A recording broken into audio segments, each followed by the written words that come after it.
आदरणीय सभापति महोदय, मैं आपका बहुत धन्यवाद देना चाहता हूं कि बहुत ही महत्वपूर्ण और देश के लिए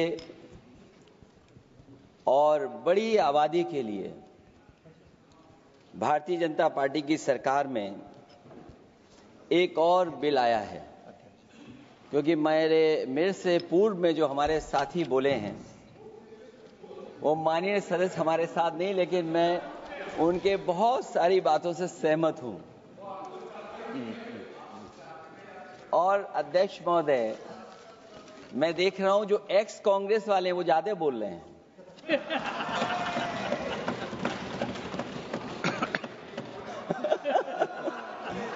आदरणीय अध्यक्ष महोदय,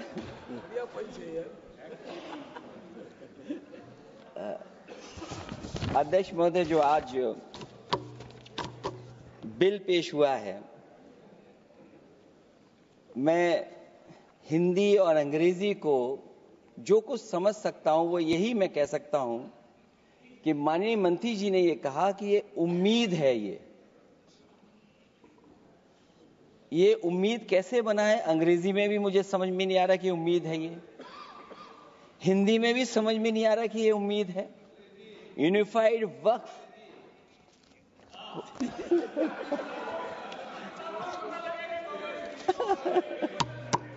अध्यक्ष महोदय, यूनिफाइड वक्फ मैनेजमेंट, अध्यक्ष महोदय, ये अध्यक्ष महोदय, मैं समझ सकता हूं कि मैं वो बात छेड़ना नहीं चाहता था, लेकिन क्या करूं, मजबूरी है अब। अध्यक्ष महोदय, अभी माननीय सदस्य लोग ये कह रहे हैं कि हमारे सदस्य नहीं है यहां पर जो हमारे साथी हैं, लेकिन अध्यक्ष महोदय मैं ये कहना चाहता हूं, अध्यक्ष महोदय मैं ये कहना चाहता हूं, ये जो बिल लाया जा रहा है, भारतीय जनता पार्टी में एक मुकाबला चल रहा है। भारतीय जनता पार्टी के अंदर मुकाबला चल रहा है कि खराब हिंदू कौन बड़ा है। और ये बात अध्यक्ष महोदय मैं ऐसे ही नहीं कह रहा हूं। जो पार्टी ये कहती हो कि दुनिया की सबसे बड़ी पार्टी है, अध्यक्ष महोदय वो अपना राष्ट्रीय अध्यक्ष नहीं चुन पाए अभी तक। अध्यक्ष महोदय, भारतीय जनता पार्टी क्या है?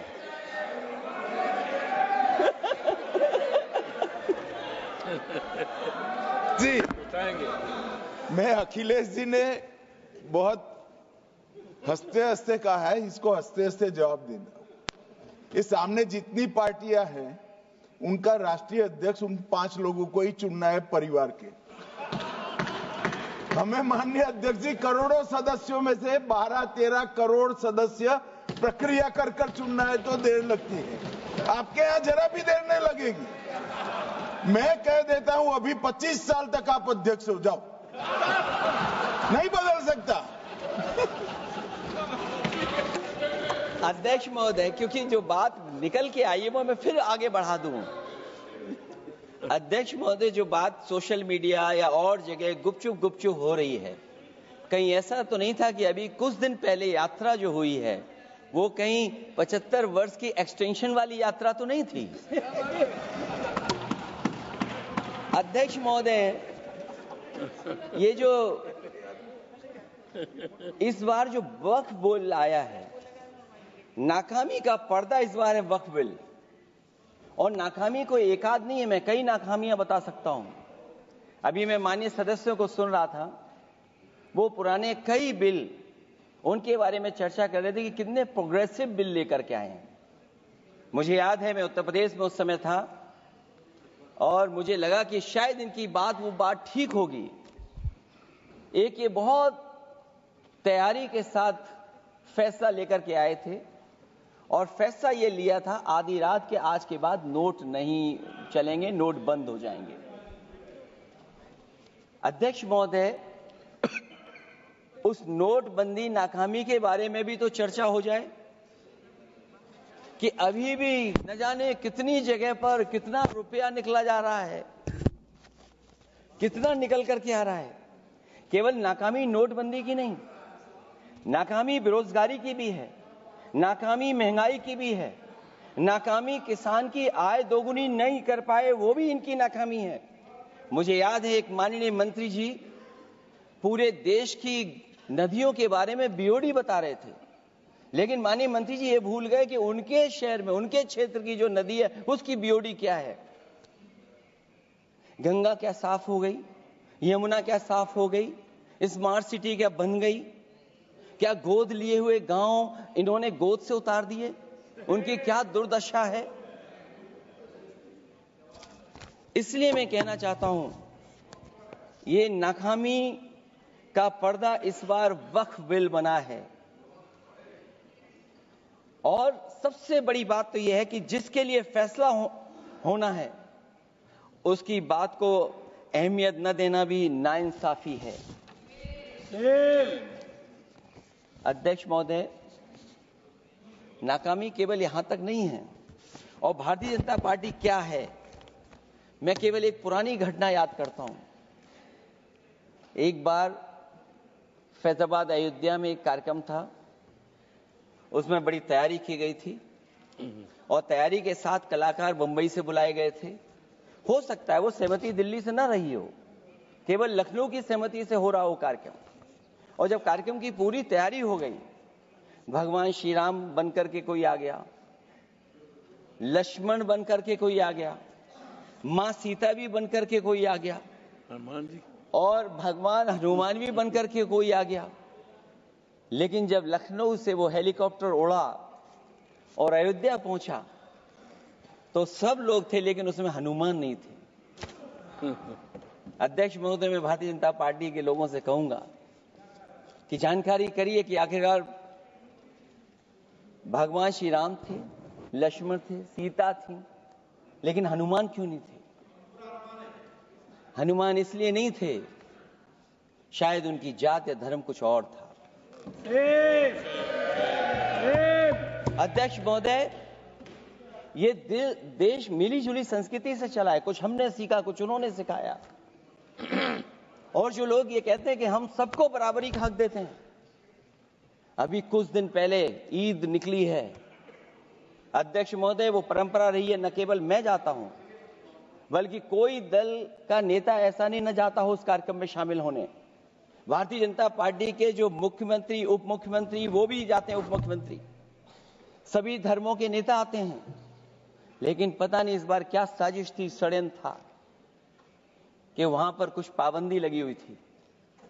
अगर किसी कारण पाबंदी लगी हुई थी तो बात समझ में आती है, लेकिन जब जानकारी हुई है, किसी को नहीं पता था कि पाबंदी क्यों लगी है कि आप नहीं जा सकते वहां पर कार्यक्रम में शामिल होने। क्या यही भारत है, यही संविधान हमें रास्ता दिखाता है? अध्यक्ष महोदय, मंत्री जी बताएं हमें, वो खुद भी माइनॉरिटी हैं, भगवान बुद्ध के रास्ते पे चलते हैं। भगवान बुद्ध का रास्ता दूसरा है। हम आपको अपना मानते हैं तब भी जब आप हमारे बहुत सारे ग्रंथों को नहीं मानते, तब भी हम आपको अपना मानते हैं। आप हमारे पुराणों को नहीं मानते हैं, आप हमारे उपनिषदों को नहीं मानते हैं, लेकिन सोचिए, हम हिंदू वो लोग हैं जो आपको स्वीकार करते हैं और गले लगा करके चलते हैं। अब मैं दूसरे धर्म पे नहीं जाऊंगा, कोई नाराज हो सकता है।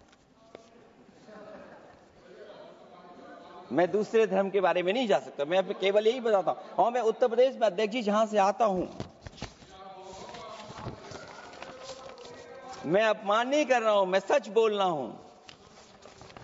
और ये बिहार के चुनाव में जो आप कह रहे हैं कि महिलाओं को 2 मेंबर बना दिया, इस बार मैं भी देखूंगा आगे भारतीय जनता पार्टी कितनी महिला लोगों को टिकट देंगे वहां पर।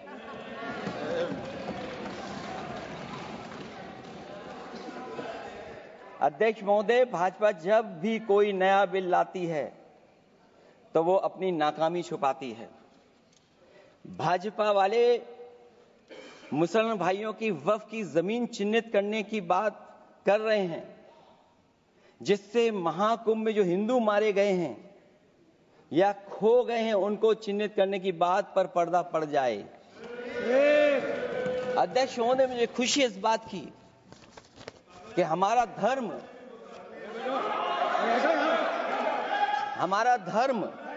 अध्यक्ष महोदय नहीं कुछ कहना चाहते हैं नहीं प्लीज, उनको अलाउ नहीं किया। अध्यक्ष महोदय कुंभ में आस्था सबकी है, कोई ऐसा नहीं जिसकी आस्था ना हो। और कुंभ कोई पहली बार नहीं हो रहा था। ये भारतीय जनता पार्टी के लोगों ने ऐसा प्रचार किया कि 144 वर्षों के बाद पहली बार महाकुंभ होने जा रहा है और लोग निकल पड़े। सरकार ने कहा कि हमारी तैयारी 100 करोड़ की है। आप कहते टेक्नोलॉजी का हम इस्तेमाल करेंगे, जमीनों को हम मैपिंग कर करके डेटा एंड रिकॉर्ड ठीक करेंगे। अध्यक्ष महोदय ये बताएं कि वो 30 लोग कौन थे, उनके नाम क्या थे जिनकी जान चली गई, न केवल जान जाने वालों की, बल्कि अध्यक्ष महोदय ये सरकार बताए कि जो लगभग 1000 हिंदू खो गए हैं, जो अभी तक नहीं मिले, जो अभी तक नहीं खोज पाए हैं, वो 1000 हिंदू की सूची कहां है? और फिर धर्म कारोबार की बात है, जो ये लोग गोली। अध्यक्ष महोदय मैं कार सेवक वाली बात इसलिए नहीं छेड़ना चाहता हूं। अध्यक्ष महोदय ये शायद माननीय सदस्य जानते नहीं कुछ सच्चाई नहीं जानते। अध्यक्ष महोदय ये संविधान की वजह से, संविधान को बचाने के लिए, हिंदू एकता को बचाने के लिए कुछ फैसले लिए गए, लेकिन एफआईआर हम लोगों पे नहीं लिखी गई थी। एफआईआर उन पे लिखी गई थी जो बेचारे तैयार हो गए थे सुबह, लेकिन पता नहीं कहां से फोन आया था, कहा था कि अब तैयार तो हो गए हो लेकिन आप शिलान्यास में नहीं आ सकते। बहुत सही। इसलिए बात को इधर से उधर नहीं में ले जाना चाहता। अखिलेश जी जरा वक्त पे भी आ जाओ। वक्त पे आ रहा हूं। नहीं, वक्त पे अध्यक्ष इसलिए आ रहा हूं क्योंकि वक्त समझने के लिए भारतीय जनता पार्टी की सोच क्या है।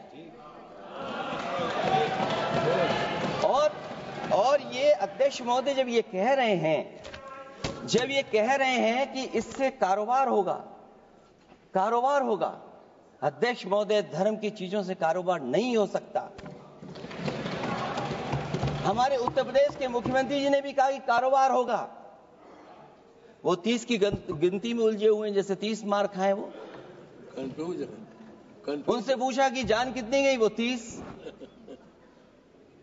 उनसे पूछा कि कारोबार कितने का होगा, 30 गुणा 10,000 करोड़। सोचिए, कुंभ हमारा क्या कारोबार की जगह है?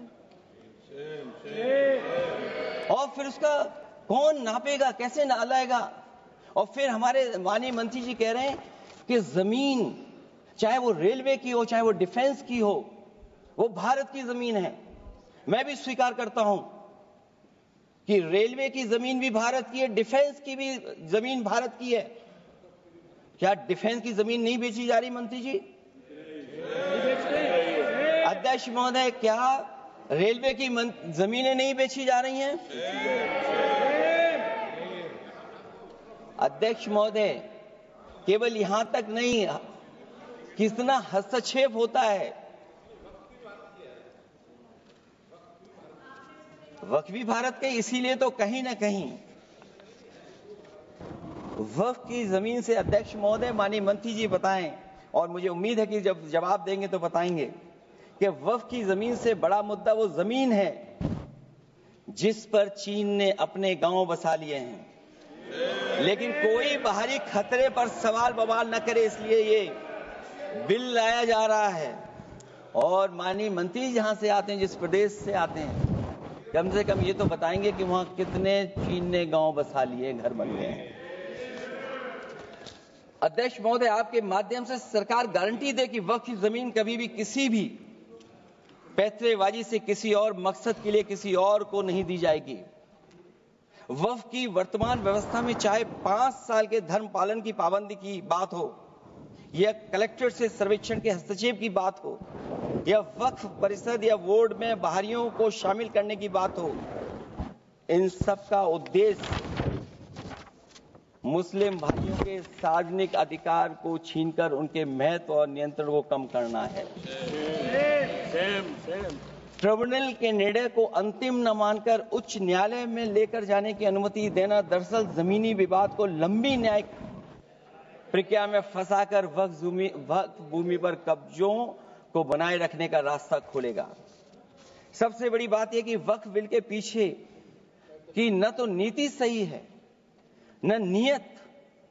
ये देश के करोड़ों लोगों से उनके घर दुकान छीनने की भी साजिश है। भाजपा एक अलोकतांत्रिक पार्टी है। वो असहमति को अपनी शक्ति मानती है। जब देश के अधिकांश राजनीतिक दल वक्फ बिल के खिलाफ हैं, तो उसे लाने की जरूरत क्या है जो जिद क्यों कर रहे हैं सरकार। वक्फ बिल का लाना भाजपा की सियासी हट है। वक्फ बिल भाजपा की सांप्रदायिक राजनीति का नया रूप है। वो तो आपको काटेगा, और इसलिए काटेगा कि अध्यक्ष महोदय बाहर ये लिखते हैं सत्यमेव जयते, बाहर है लिखते सत्यमेव जयते, भाजपाई अंदर असत्य बात कहते। भाजपा वक्फ बिल लाकर अपने उन समर्थकों का तुष्टीकरण करना चाहती है जो भाजपा की आर्थिक नीति, महंगाई, बेरोजगारी, बेकारी और चौपट अर्थव्यवस्था से उसे छटक गए हैं। क्योंकि अध्यक्ष महोदय, जब से वोट में गिरावट आई है और खासकर उत्तर प्रदेश में भी, तब से भारतीय जनता पार्टी की कोशिश है कि अपना वोट कैसे संभाला जाए। ये वोट को संभालने के लिए बिल लाया गया है। भाजपा का लक्ष्य वक्फ की जमीनों पर है। इन जमीनों का नियंत्रण अपने हाथ में लेकर इन जमीनों को पिछले दरवाजे से अपने लोगों के हाथों में दे देना चाहती है। भाजपा चाहती है कि वक्फ बिल लाने से मुस्लिम समुदाय को लगे कि उन पर हक को मारा जा रहा है, वो उद्वेलित हों और भाजपा को ध्रुवीकरण की राजनीति करने का मौका मिल सके। क्योंकि अध्यक्ष महोदय, भाजपा का लक्ष्य यह है कि ध्रुवीकरण हो, क्योंकि वो जानते हैं कि ध्रुवीकरण जितना होगा उससे वो लाभ उठाने में आगे रहेंगे।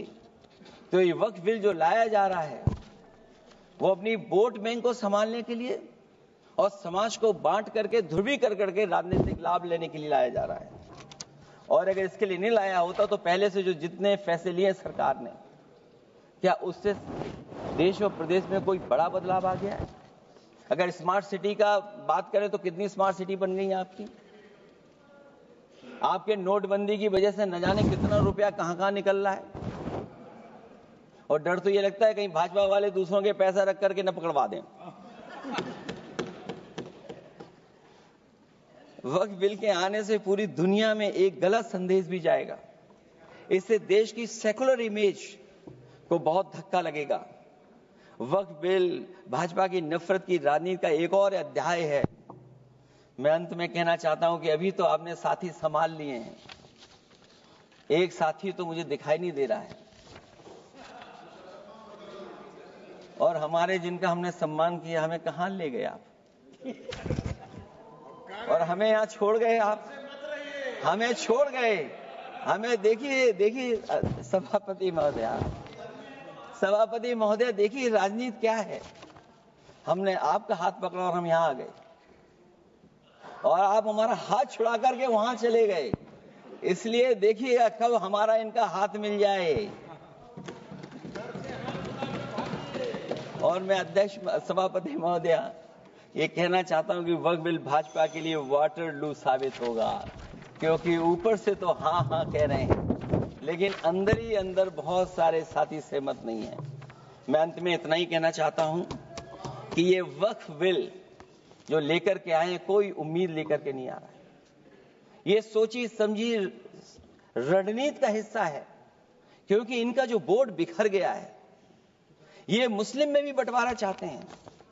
मुस्लिम इस्लाम धर्म में कहीं बंटवारा नजर नहीं आता है, लेकिन इनकी कोशिश है कि इस बिल के माध्यम से हम मुस्लिम भाईचारा में भी बंटवारा करते हैं। बंटवारा तो पीडीए करेगा। अभी देखिएगा सभापति महोदया, हमारे एक सदस्य कह रहे थे कि चुनाव बहुत अच्छा होता है, इनसे बेहतर किसने चुनाव देखा होगा? चलिए धन्यवाद। वोट ही नहीं डालने दिया।